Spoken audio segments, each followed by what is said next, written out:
Hey, welcome everybody to the group coaching call for the Masterclass Elite program. This is just for the Masterclass Elite members. This is once every 2 weeks we get together. This is a very open line. It's a very informal get together. There are a lot of new members on this site. Obviously, in the last month, we've added a lot of new members, which has been fantastic. I'm excited to have you all on board. And for many of you, this is your first live coaching call. And this is a live coaching call. I am actually standing here at 4:02 p.m. on a Thursday afternoon in dreary, dank Duxbury, Massachusetts.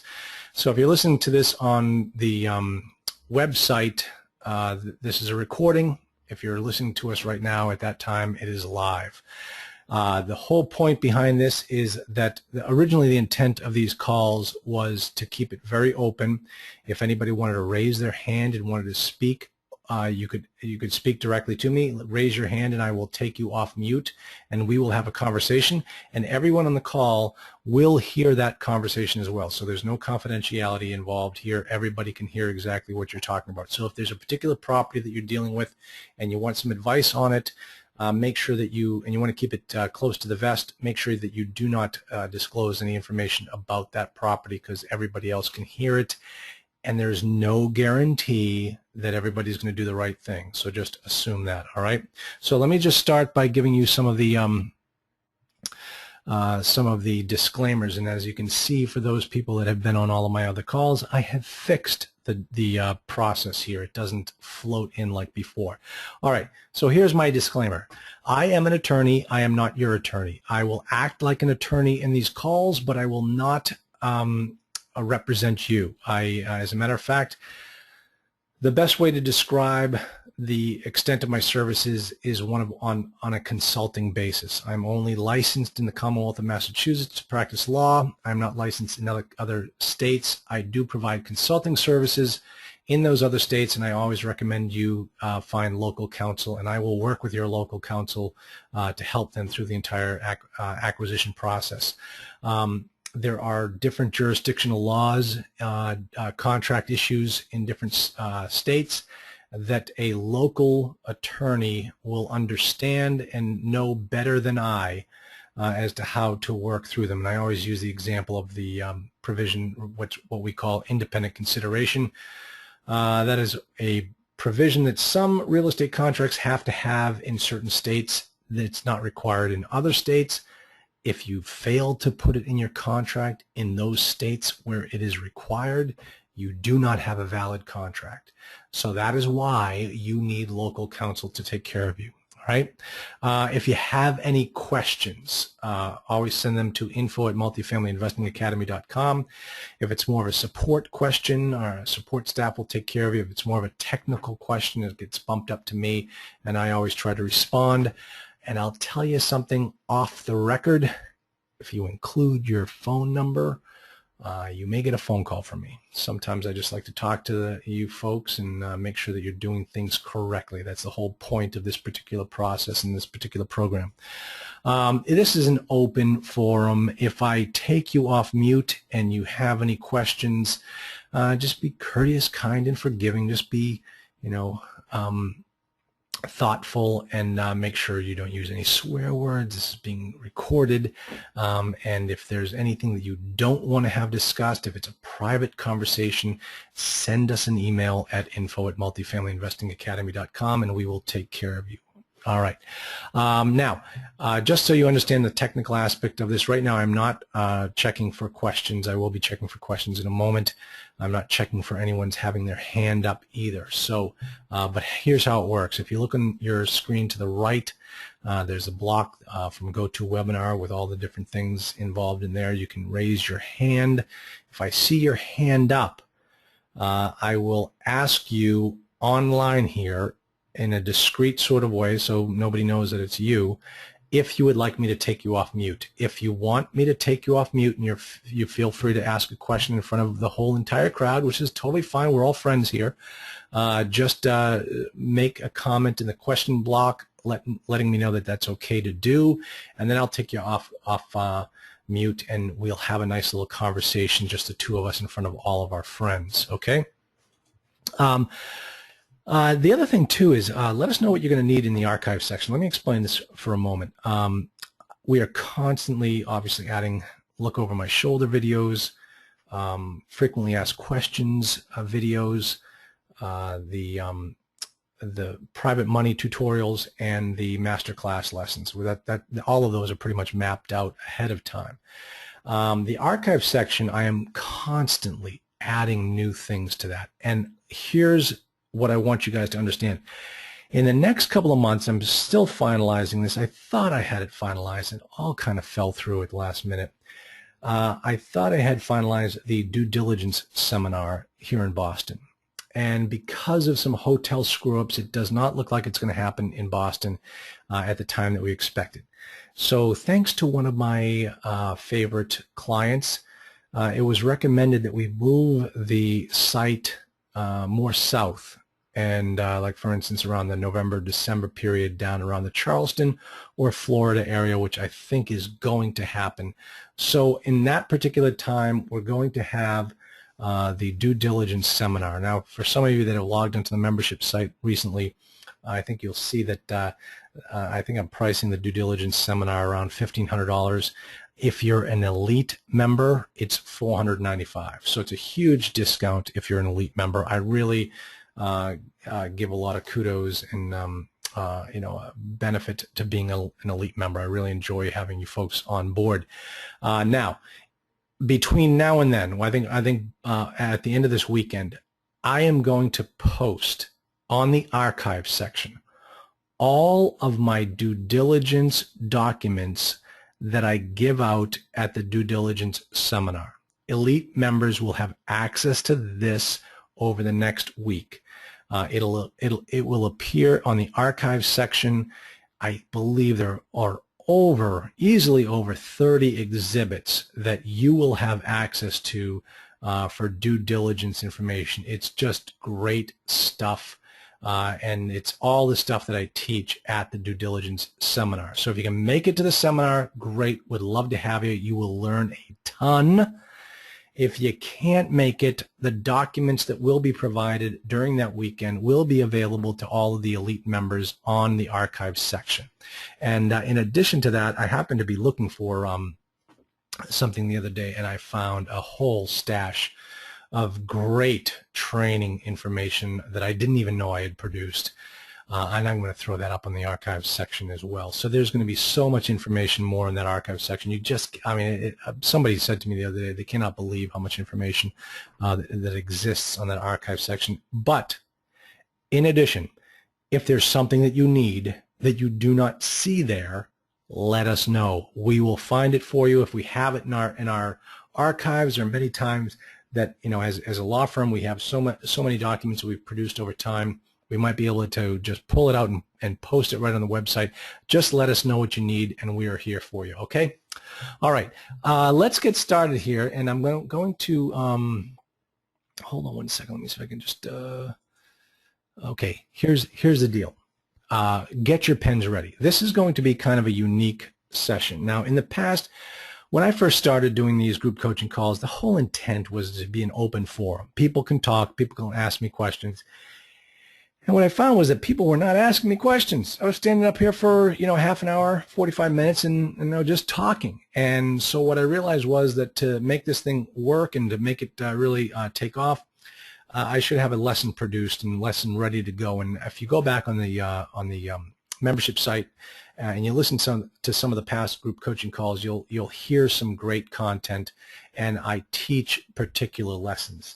In this case, I'm actually going to show you two websites that elite members have recently brought to my attention that I didn't know about, but I've got to share them with you. They are really, really good.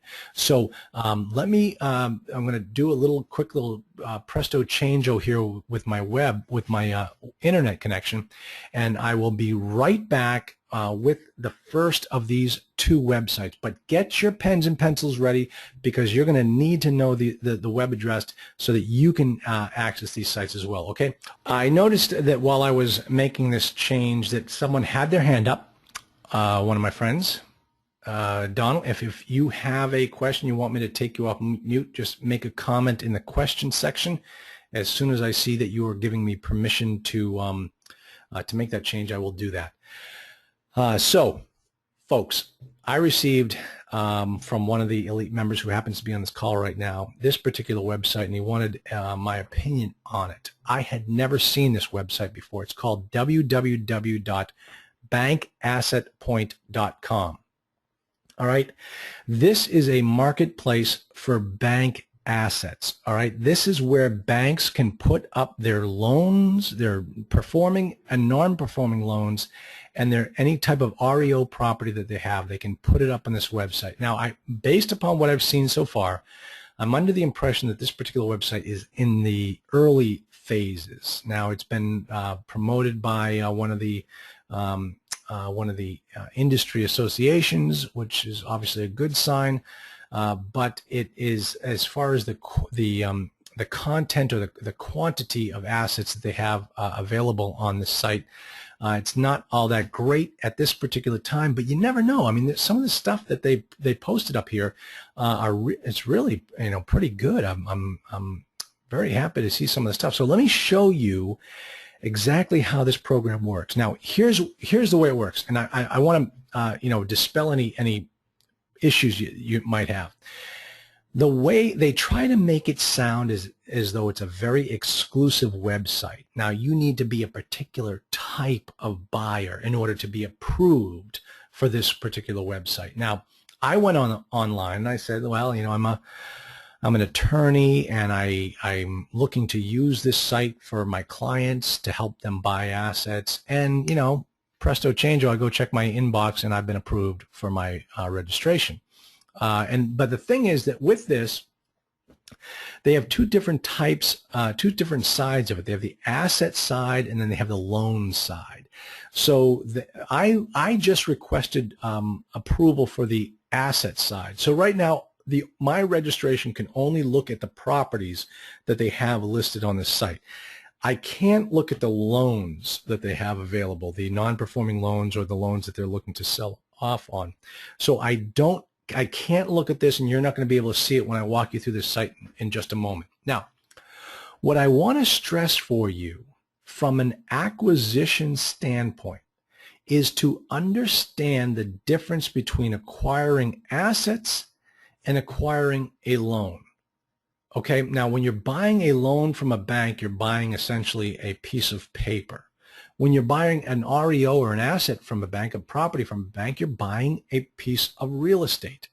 Now the difference is that with a piece of real estate, you will be able to borrow money against it. You will be able to go out and get a hard money loan or a first mortgage against that particular property. So if you find a property on here that you like and it's real estate, you may be able to take it to a hard money lender or to another bank and get financing for that deal and buy it from the bank in that manner. Now, if it's a loan that you're looking to acquire, you are not buying the real estate. You are buying a piece of paper. You are buying, essentially, by definition, a security. So you are not going to be able to get a loan on that. You are going to have to show up at the bank with all cash to make the deal happen. So when you're starting to look at this particular website and you're looking at loans, you need to understand that in order for you to make this thing happen, you need cash. Now, and the other issue is when you're buying a loan, it doesn't necessarily mean that you are going to get that real estate. If it's a performing asset for all intents and purposes, the person has performed under the terms of the mortgage, and you can't just walk in and take that property away from them. They are doing everything right. By law, you cannot seize that property. If they are in default and you own the note, you can foreclose on them. And then you'll have to go through a foreclosure process in order to seize that asset. But then, you run the risk of potentially them, filing bankruptcy or throwing the property into, receivership, all those types of things that you need to take into consideration when you're thinking about investing in loans. All right. In this particular case, I have signed up for the assets, so I'm looking at the real estate. Let me show you how this works. Okay, now as you can see here, you can set up watch lists. And in this particular case, look at what they have at the top here. They have existing loans, newly originated loans, commercial property, assets wanted, other opportunities. Watch what happens when I click on existing loans. It's going to tell me that I'm no good. It'll say, sorry, you do not have access to view the loan listings. All right. If I wanted to see the loan listings, I could easily go back out to the home page and register to see the loans, tell them who I am, tell them that I'm doing this on behalf of clients, and I'm sure I can get access to this particular site. But right now, all I've signed up for are the assets. So let's take a look at the assets. Okay, I'm getting some notes here from people saying that the screen is not being updated. Right now, I am looking at a web page. Let me just make sure. Let me take you back to the beginning. That was all me. Here's the website right here. It's bankassetpoint.com. And listen, some of you, this has worked out in the past. Let me just pause the screen here. In the past, sometimes when I've had some mentorship phone calls and I've done these types of things and I've screwed up and I'm doing something that it would benefit you if you told me I was doing it wrong. Some of you have my cell phone number and you send me texts. Feel free, if you have my cell phone number and you're on this call and I'm doing something wrong, send me a text because sometimes I can't see those questions right away. So please let me know. And I will make sure that I fix the problem. That's always worked in the past when somebody has sent me a direct text. Okay, so here it is. This is the bankassetpoint.com website. I'm already logged in. You have loans, you have commercial REO, and you have the community page where you can connect with other people, people giving loans and what have you. Bankassetpoint.com. This is where you want to go. Now, let me just click on the commercial REO because now I'll click on the loans just so you can see again what I was talking about a moment ago. I am not registered to see the loans, and so there you have it. It says, sorry, you do not have access to view loan listings. And so I'm out of luck, but this is where I would go back in. If I really wanted to see these, I could go back in and re-register and ask for access to the loans. And I do not think they're going to deny me access to the loans. I think they want to have as many people in this program as possible. So, but in this particular case, when they asked me questions to get signed up, the ones that pertained best were the ones where I was on the representing clients who are looking to buy commercial property. All right, so let's take a look at the commercial property side. All right. All right, so here's what they've given me. I see some hands up. I will get to your hands in just a moment. So here's what we've got here. They've got 144. I checked on multifamily. Let me just check on multifamily and do a search strictly on multifamily. As you can see, they have 140 listings. And I like to search based upon, let's do the highest, prices highest to low, just to give you an idea what we're looking at. Okay, the issue that I've had with this particular website is it's very geographically centered. Georgia, West Virginia, Illinois, some California. That seems to be the most, the majority of the listings that they have out there. That's where I see most everything. You see they've got this property down here, Barron Hills Estates in Rhode Island. I've seen that one for years. That thing has been, kicking around for years. Holy cow. And that thing just hasn't budged. But here is another site that you can go to find multifamily opportunities that you will not potentially find on LoopNet. Now, I have not searched LoopNet for these opportunities, and that is what I recommend you do. If you see something on here that you like, grab the address, run over to LoopNet, and find out if it's listed on LoopNet. If it is, then, Bank Asset Point may be just another glorified LoopNet. But if it isn't, then this is another unique source where you can find non-LoopNet-like deals that are owned by the banks and they're looking to unload them. So try that. Always check LoopNet. Whenever somebody tells you that they've got an off-market deal and they give you the name and the address, run for the hills to LoopNet to find out if it's truly off market. If it's not on LoopNet, then go ahead and take that address and stick it into Google search bar and do a search on the address and see if it's been listed at any time by anybody else. I always recommend you do this because there are so many posers in this business that when they tell you they've got an off-market deal, don't believe a word they're saying. Always confirm it for yourself.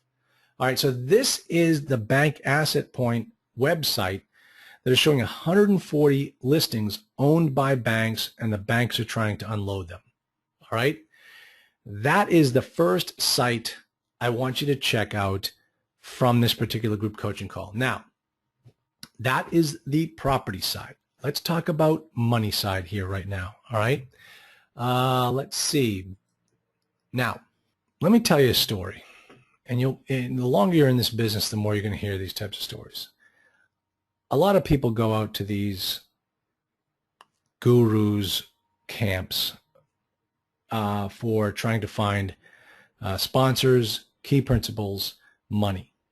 And some of these gurus actually make huge money just by having you there for the weekend to try to put you in a room with other people who are all looking for money and trying to find what goes on. One of the sources for money that we have seen are what are called family offices. Now, you might be thinking to yourself, what the heck is a family office? What that means is there are a lot of extremely wealthy families that have set up trusts, and these families need to invest their money in different opportunities, and a lot of them are investing in multifamily. Now, personal experience, professional experience, I happen to know one guy who is working for one of these family offices, and he only gets paid when a deal closes. And so he and his partners are essentially working for these family offices. They have a blank check, and their job is to go out there and find these multifamily opportunities. I spoke to him and I said, what is your criteria? And he said, $30 million and up. And I said, oh, okay. All right. That kind of narrows it down quite a bit. Now, what quality asset, just for, giggles? And he said, A, B, or C class property. I said, you mean to tell me that you are looking to buy C class property at $30 million and higher? He goes, yep, that's what these people will buy. And I said, okay, fine. So I spoke to him the other day. He happened to be on site in Chicago. They just bought a $35 million property, a B- class property, just on the outskirts of Chicago, and he made a nice payday because of it. Now, one of my clients happens to have an $80 million opportunity, so we're trying to present that to these guys to see what they can come back with. So these family offices do exist. They do make these deals happen. They have the funds in order to make it happen. And one of my clients sent me this particular website on a workshop where you can learn how to work with these family offices in order to raise capital. So for some of you looking out there thinking, where am I going to find my money? This is an opportunity, but I do not recommend you just go running out there and start knocking on doors. I think you need to understand what it takes in order to make this stuff happen. As you can see, the name of the workshop is Raising Capital from Family Offices and High Net Worth Investors. And it's coming up on October 17th. I believe it's in New York City at the Harvard Club. And let me just show you, and this is kind of interesting as we scroll down here. Let me just scroll down. Check out the agenda. Look what's happening at 10 o'clock. Exploring single and multifamily office models of operations. So they have in their strategy how you present and work with them for multifamily models, okay?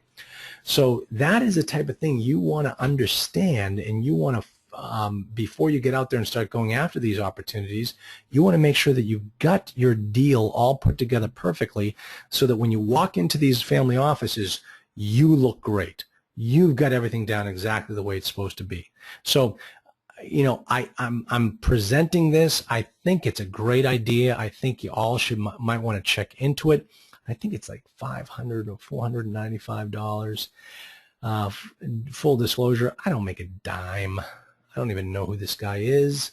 I just think, you know, if there's an opportunity where you can learn how to find private money through these family offices, and this guy's done it before in the past, and he's going to teach you how to do it, I think that's a great start. For $500, that's pretty good. That's a good way for you to open up doors. Now, for many of those gurus out there teaching you how to find money, this is not typically a way that they recommend. I mean, it's usually, you know, private individuals, friends and family, real estate investment clubs, those types of things.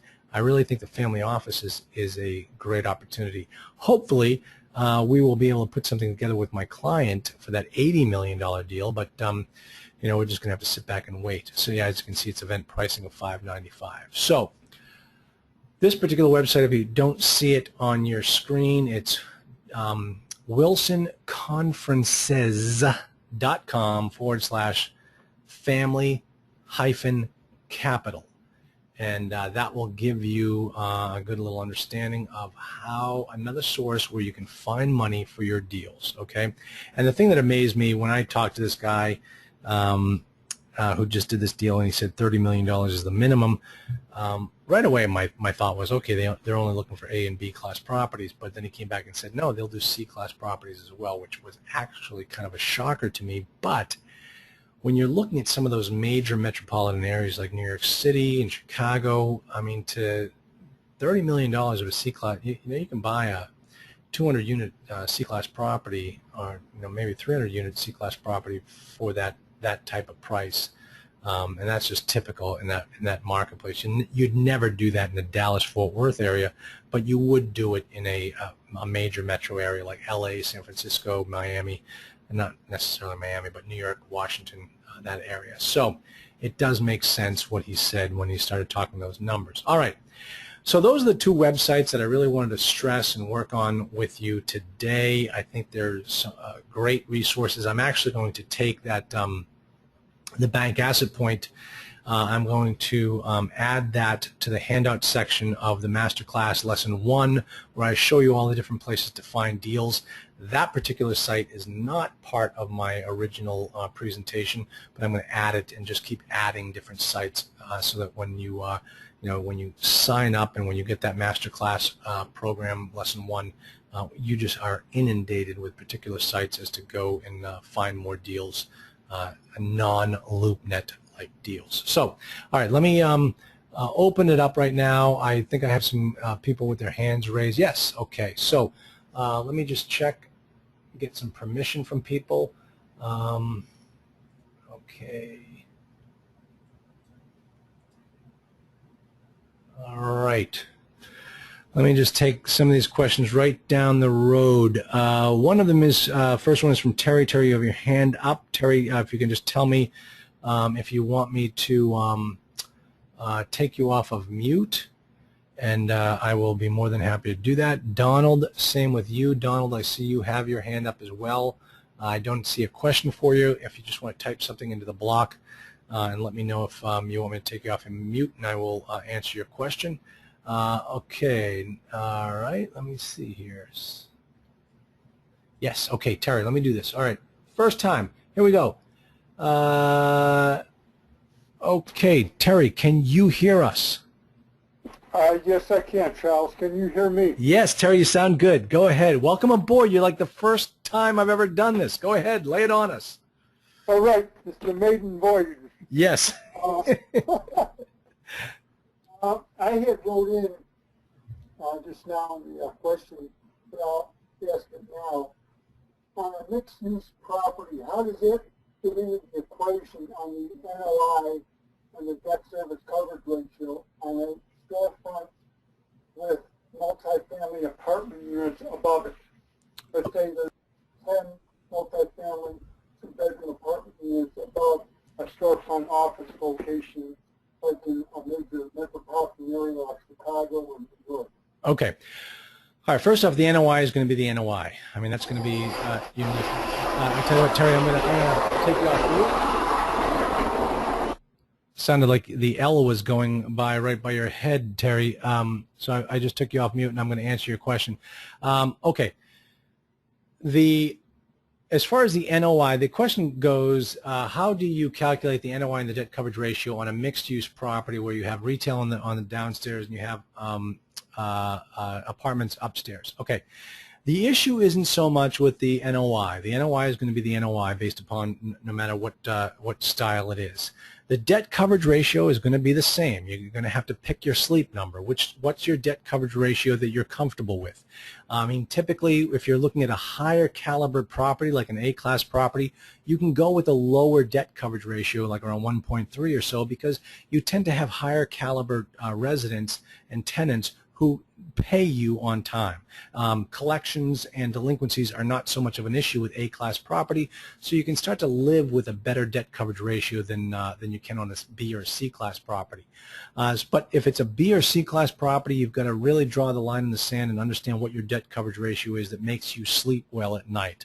For me, I look at trying to work the numbers such that I always have at least a 1.6 debt coverage ratio. That may sound like a lot, but you know what, guys? I've been in this situation before. I like to sleep at night, and a 1.6 debt coverage ratio works for me.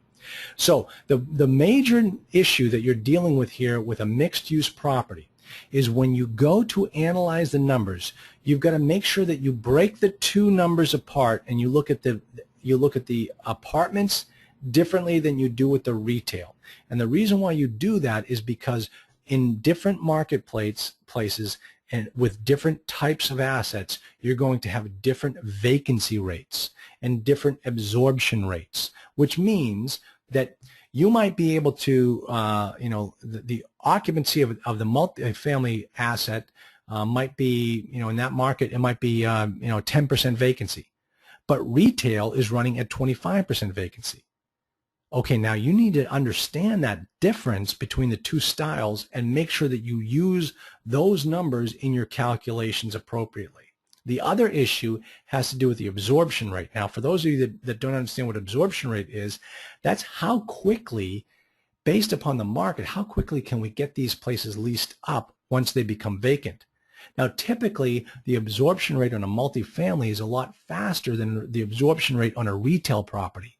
A lot of times you'll see retail sit vacant for months and months and months, and you do not see that on a multifamily. You could turn the unit. My properties, we clean it up, we turn it, they're ready to roll, and they're leased the next weekend. Well, on multifamily that happens a lot. On retail it doesn't. So you need to understand when you're looking at a mixed-use property, those are the type of things you need to take into consideration when you're evaluating the property. I hope that answered your question for you, Terry. All right, so let me move on. Let's see. All right, Fernando. Fernando, drop me a line on the bottom. Let me know if I can take you off mute and have you speak, because you're next up. Here we go. Oh, good. All right. Here we go. Fernando. All right, let's see. How you doing? Let me see. What did I have? What kind of question do I have here for you? Let me just read it. Database of FO and MFO with okay. They also offer a database of what do you mean by FO and MFO? Can you hear me? Yes, I can. Go ahead, Fernando. I'm sorry. That was just a comment on the Wilson conferences. They have a database available of these family offices and multifamily offices. Some of these groups, they may house several families in one office, so that's a multifamily office. Okay.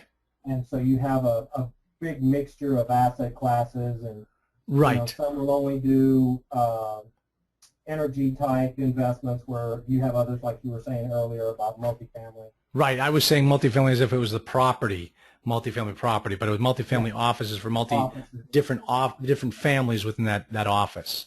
Right. That's right. Asset manager manages several families. Exactly. In that same office. Right. Right. And so they offer a database of that, and that's something that I'm pursuing at the moment.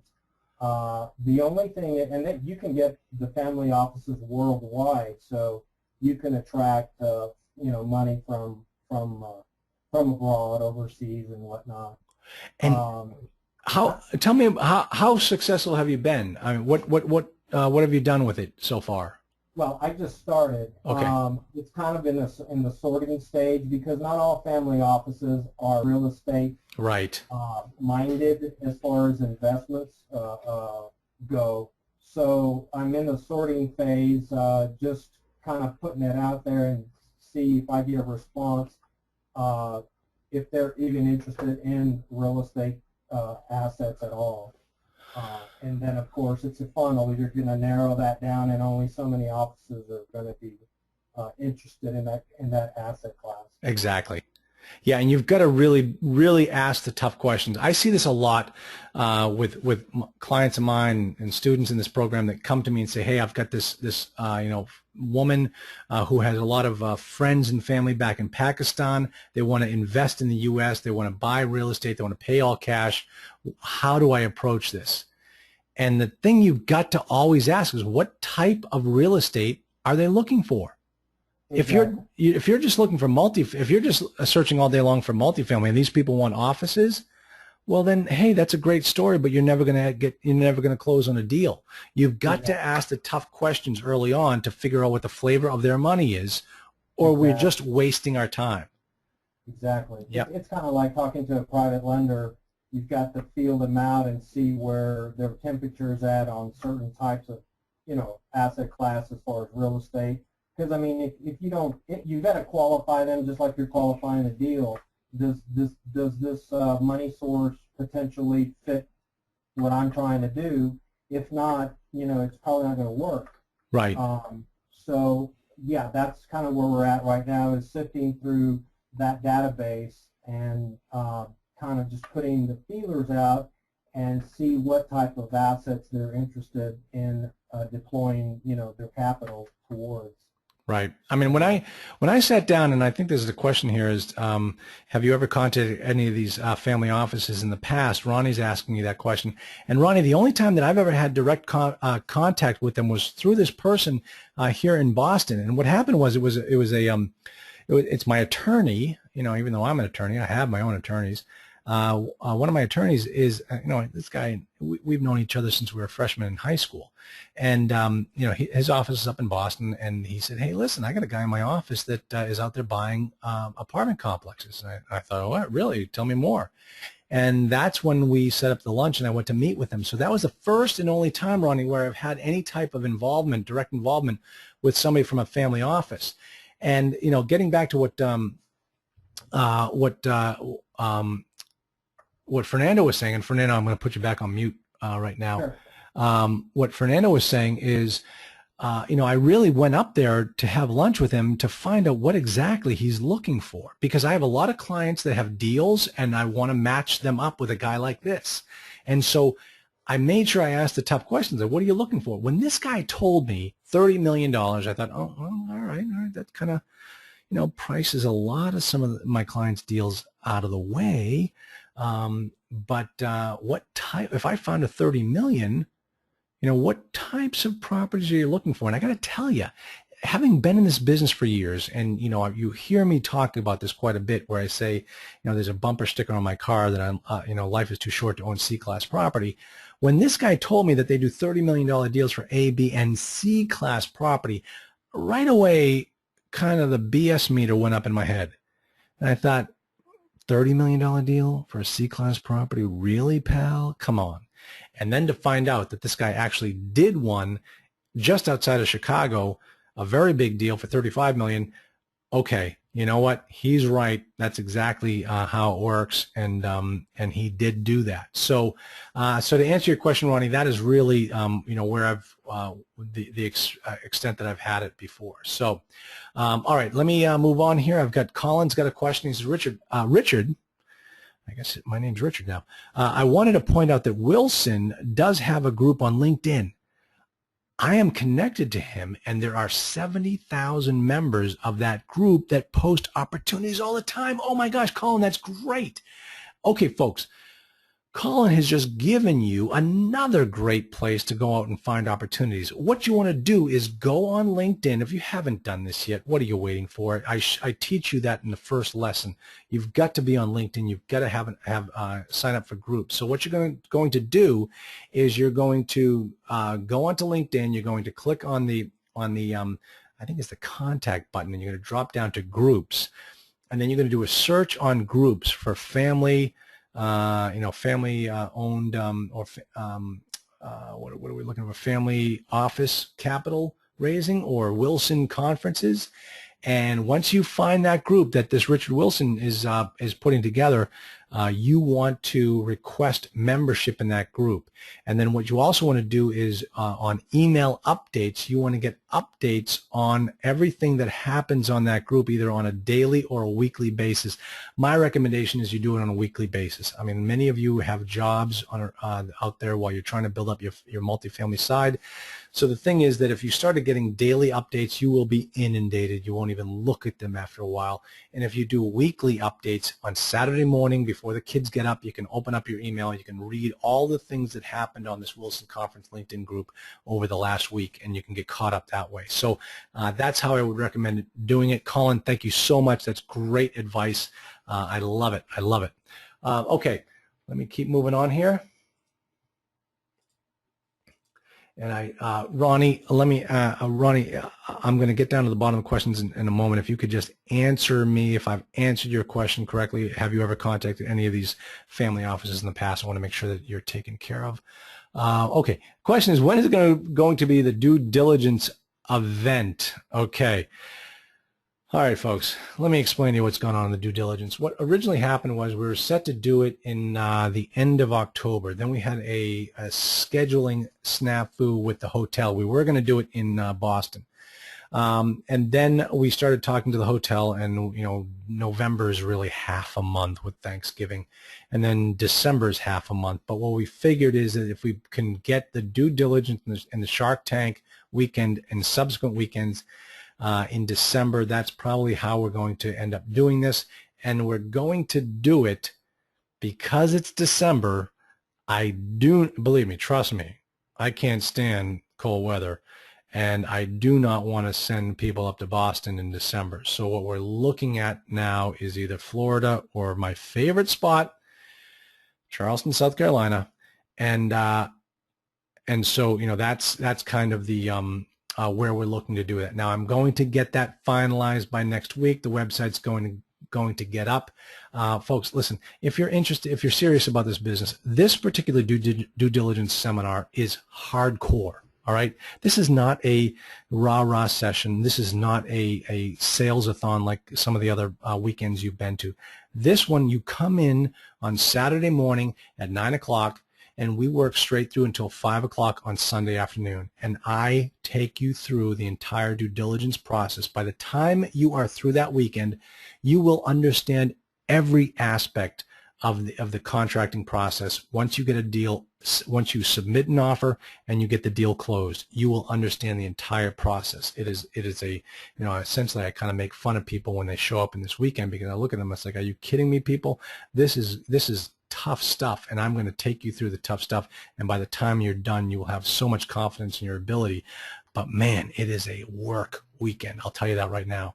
So stay tuned for those event dates. They are coming up next week. I've got to get them finalized. I absolutely have to get them finalized. So, all right, give me 1 second. My next question has given me a disclaimer that I need to read before I announce it to all of you. So hold on 1 second. One of the members on this group, good friend of mine, love this guy to death, and he is saying, and now write this down and contact me directly, and I will screen you out before I send your name to this friend of mine, because I don't want him inundated with everybody fooling around. He is working on, and let me tell you something, this is legitimate. I know this guy for a fact, and if he says he's doing it, he's doing it. He says, I'm working on 2 different owner-financed multifamily deals. One of them is in North Georgia. It's 15 units, and 2 11 units in Central Florida Gulf Coast. Those are both seller finance, owner finance. Now, what I mean by that, and I think I've had this conversation with him in the past, and he can clarify for this for me here, is no bank involved. It's not the seller is going to give you 5% financing. The seller is going to finance these deals for you. So there's no bank involved. All right, so he is going to assign these contracts. He's going to have them under contract, and he's going to assign them to whoever is interested. So you're going to have to pay him an assignment fee in order to get these deals. So if it's something that you're interested in, info@multifamilyinvestingacademy.com. I will forward that information on to my client, my friend here, and then he will be back in touch with you to vet you out. And obviously I want to make sure that, I can do anything I can for both parties to make sure that the deal gets done. So if anybody needs any help with that, not meaning the financing aspect, but if we need help structuring the deal, definitely keep me in mind. So I'm here to help. So if anybody is interested in two deals, two owner finance deals, one in North Georgia for 15 units and 11 units in Central Florida, unless I'm reading that incorrectly and the second property is 211 units. I'm not quite sure if I'm reading that correctly or incorrectly in Central Florida. I believe it's 211 units in Central Florida. Send me that email to info@multifamilyinvestingacademy.com, and I will get that taken care of for you as well. All right, let's see here. Let's see. All right, Fernando, I think you have a question about, oh, okay. Let's see. All right, oh, shoot. All right, Terry asked a question, have I found any success with working with asset managers in the area of commercial multifamily assets? And I'm totally honest with you, Terry, I have not. It's not because, not to say that it doesn't exist or happen. I just really haven't had that much interaction with asset managers, bank-owned properties and that type of thing. Now, let me just say that we own, my family owns about 200 single-family homes in the central part of the country, and the people that we are working with on those particular assets have figured that we can get in there, and they have an in with a bank down there who has approximately another 200 homes that they want us to take over as well. That is an example of an asset manager for multifamily or single family, a portfolio style investment where we might be able to get our hands on that for a very, very good deal. The reason why that is, kind of unique is we kind of have an in with that particular bank. And so what we have found is that it's a lot easier to work with asset managers of small and regional banks than it is with the big Bank of Americas or the Wells Fargo or what have you. You can get a lot more creative and you can solve their problems, because they have problems with all this REO that they have on their books, huge problems.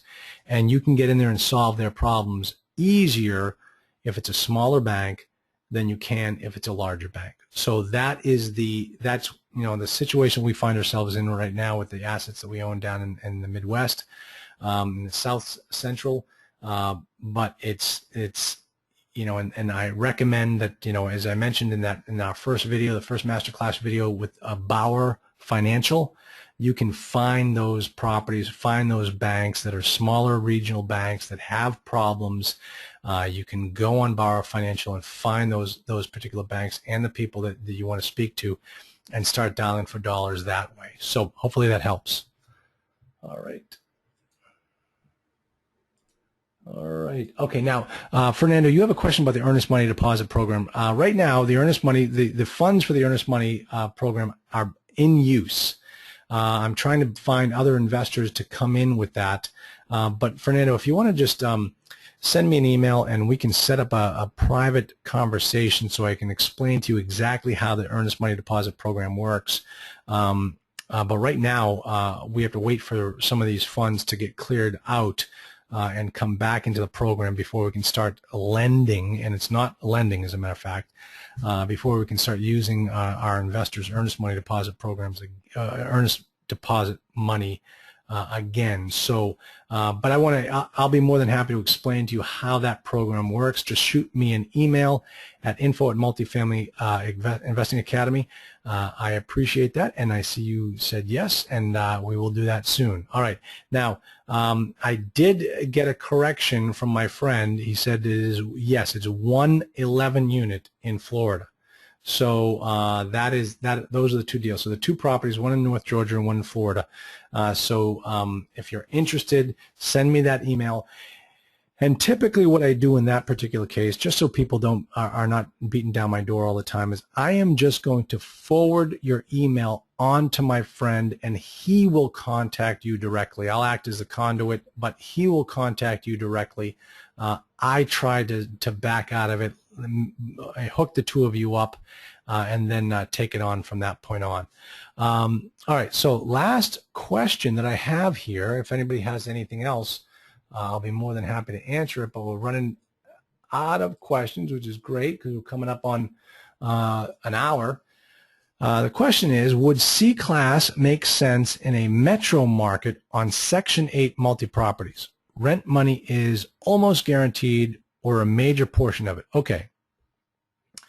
Listen, first off, you have to understand how Section 8 works from a financing standpoint. First off, you can get, when we say Section 8, there are different types of Section 8. I mean, right now, with this particular fund, we're working on what's called a HAP contract, which means the whole entire property is Section 8. Otherwise, there are Section 8-like properties, which are market rate properties that allow Section 8 on them. Now, in those particular cases, what you have to understand, if you're looking to take over that type of a property and you're looking to buy it, you've got to go to the bank, and the bank is going to ask you, well, how many Section 8 people do you have here? And typically, and this is something you want to check with your lender, is typically the underwriting guidelines require no more than 30% of the residents are Section 8 residents. Okay? Now, just us girls here, let's talk turkey, so to speak. Section 8 is a different type of property. Now, Section 8 can be great or it can be your worst nightmare. The first thing you need to understand about Section 8 is, how is the Section 8 office in your marketplace working? Are they pro-landlord or are they pro-tenant? And I can tell you, if you have a bad relationship with a Section 8 office, life will be miserable for you. If you have a good relationship, they are your best friends. So you've got to understand going into the deal, how is this particular property interacting with Section 8? Now, here's one of the clues, and this is something that we teach in the due diligence weekend. If you have a property that is a prime candidate for Section 8, but you have no Section 8 residents on the property, and you say, well, why aren't you renting to any Section 8? And the broker gives you some knee-jerk reaction like, oh, well, the seller doesn't like working with the Section 8 office. And so they've decided as a business that they're not going to work with Section 8. Folks, if the property is a prime candidate for Section 8 and that is the excuse you hear, your BS meter should go up high. And what you should do is walk down to the Section 8 office and say, hey, I'm thinking about buying Oak Ridge Apartments. Why are there no Section 8 residents living in there? And sit back and shut up. Wait for the answer. Because those people in the Section 8 office will tell you exactly why Oak Ridge has no Section 8 candidates. And it might be because the Section 8 office hates Oak Ridge and will never send anybody to that office, was never able to get any units qualified. They had an absolute blowout with the owner, and you guys are on the blacklist. And if you think you're going to buy it, and because it's a change in ownership, You're going to walk in there and start getting Section 8 people into your building. They're going to tell you, no, you are on the blacklist. We're not renting to you. And they can do it. And that's how powerful these Section 8 offices are in different regions. So make sure you understand that before you go into the property. I mean, let me just tell you, folks, the property that we just bought has no Section 8. It should have Section 8. It was a portfolio of single-family homes. About 5 years ago, the owner that we bought this property from was doing some shady deals with his tenants and Section 8. Section 8 caught wind of it and shut down the whole entire management operations. In other words, typically what they'll do is they'll blacklist a property. In this case, what this owner did was so bad, they blacklisted the entire portfolio. So now we are taking over this property with that problem on and looking us in the face. And it doesn't change because you change ownership, because that Section 8 office has very long memories. So that's something that you want to take into consideration when you're looking at a property and thinking about Section 8. You got to understand what the underwriting guidelines are for the sale, for the underwriter. You've got to understand, why are there no Section 8 people on here when there should be? And part of that problem was one property that we owned at one time, a 2-bedroom unit in that particular marketplace for Section 8 was renting for $800. And we were getting $600. So part of our strategy was that, hey, if we get these people, if we take over this property and start getting Section 8 in here, we can go from 600 to 800 in no time flat. But we didn't know that Section 8 wouldn't even give us the time of day. You wouldn't believe how many donuts I delivered to the Section 8 office for nothing. We never got anything out of that office. So that's, don't think that Section 8 is automatically going to come to your rescue. You've got to understand exactly what the relationship has been in the past regarding that. But otherwise, Section 8 is great. I mean, they put your money in your account, first of the month, every month. Granted, there's a co-pay. I'm using air quotations here, where the resident is responsible for a certain amount. But, and the thing is, if they don't pay it, you can evict them. And I recommend you evict them if they don't pay it. I mean, for crying out loud, Section 8's paying $800, and all these people have to do is pay $50, and they don't pay the $50. Really? Come on, folks. That's unbelievable. So that is, hopefully, Terry, I just answered your question about Section 8. I like Section 8, but the thing is, if you start to turn your property into a Section 8 property, which is different than what you bought, you're going to get an entirely different makeup, and you're totally changing the face of that particular property. So it's definitely something to think about when you're looking at these deals. And the other thing too is you need to understand, when you look at a rent roll, being able to distinguish on the rent roll who is Section 8 and who isn't. And sometimes different landlords have different codes for Section 8 people. I mean, one time we were looking at a property trying to figure out who the Section 8 people were and who weren't. Section 8 people were those people whose names were all in capital letters. Okay, and everybody else was non-Section 8. That's how this particular owner distinguished on his management system who was Section 8 and who wasn't. Okay, so that's that. And if anybody has any other questions, I just got a message from my friend, and I will talk to you all soon. But that is the end of this call. It's just about an hour. It's been great talking with all of you. More good questions. I hope these websites have been helpful for you, and I will get this call up on the website very shortly. Make sure you check it out. I'm going to send out an email to everybody letting you know when I've put up those due diligence documents, so you can all go grab those and start using them. And then also, when I finalize the due diligence dates, I'd love to see you all there. I price it so that you all can come. It's really a great, incredibly educational weekend. And just so you know, one of the best parts of the weekend, when last time I did this, I was blown away. But at the end of the weekend, I did a checklist. I did a deal flow checklist where I showed people what it takes to get a deal done. step by step by step. And I mean, it was like, you know, a deer in the headlights. Everybody's eyes lit right up and they were like, wow, this is the best part of the whole entire weekend. And it was the last thing.